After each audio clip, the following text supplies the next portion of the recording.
ममा स्थिर रहौ र म तिमीहरूमा रहन्छु। जसरी हाँगाहरू दागको बोटमा रहेनन् भने त्यो आफैले फल फलाउन सक्दैन, त्यसरी तिमीहरू ममा रहेनौ भने तिमीहरूले पनि सक्दैनौ। यूहन्ना 15:4। येशू ख्रिस्टसँगको नजिकको सम्बन्ध हरेक समस्याको निश्चित समाधान हो। चाहे तपाईँ दुःखको तितोपन भोगिरहनु भएको होस् वा सांसारिक सुखमा होस्, प्रभु येशूसँगको घनिष्ठ सङ्गति नै तपाईँको हृदयलाई शान्त पार्ने उपाय हो। प्रिय विश्वासी, येशू नजिक रहनुहोस् अनि तपाईँ सम्मानको उच्च स्थानमा वा विनम्रताको स्थानमा हुनुहुन्छ भन्ने कुराले फरक पार्दैन। जब तपाईँ उहाँसँग नजिक हुनुहुन्छ तब तपाईँ परमेश्वरको पखेटाहरूको छायामा सुरक्षित हुनुहुन्छ र उहाँको बाहुबलले तपाईँलाई सम्हाल्नुहुन्छ। कुनै पनि कुराले तपाईँलाई यस पवित्र सङ्गतिबाट टाढा नराखोस्। येशूसँग कहिलेकाहीँ मात्रै भेटघाट गरेर सन्तुष्ट नहुनुहोस्, बरु उहाँको उपस्थितिलाई निरन्तर अनुभूति गर्ने प्रयास गर्नुहोस्।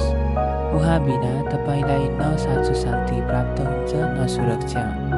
येशू कुनै समयमा मात्र आउनुहुने साथी होइन, बरु तपाईँको जीवनभर सँगै हिँड्ने परम मित्र हुनुहुन्छ। तपाईँको जीवनमा कठिन यात्राहरू पार गर्नुपर्नेछ। तपाईँले आगोको भट्टी जस्तो परीक्षाहरू पार गर्नुपर्ने हुन्छ।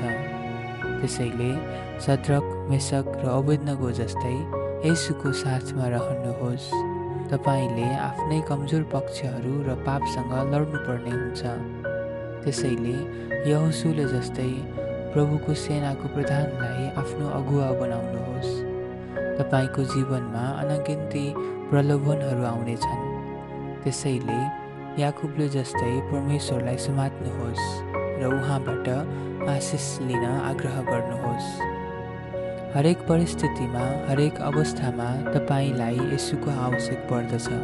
यदि तपाईँ येशूसँग हुन चाहनुहुन्छ भने उहाँमा स्थिर रहनुहोस् र तपाईँ अनन्तकालसम्म उहाँसँगै बस्न पाउनुहुनेछ।